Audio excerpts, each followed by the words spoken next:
All right, guys, so for the course project, I want you to edit one photo using Lightroom Mobile.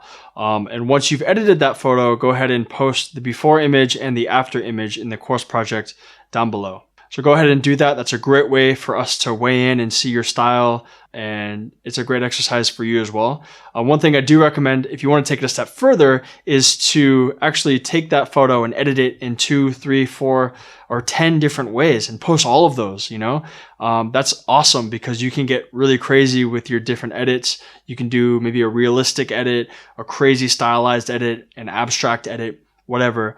And once you post those, we can look at all of them and we can be like, oh, I like this one. I prefer this one with these colors, etc. So that's great. That's a great exercise to see what other people think of your editing styles. And it's a great way to know what other people's preferences when it comes to color and exposure and things like that.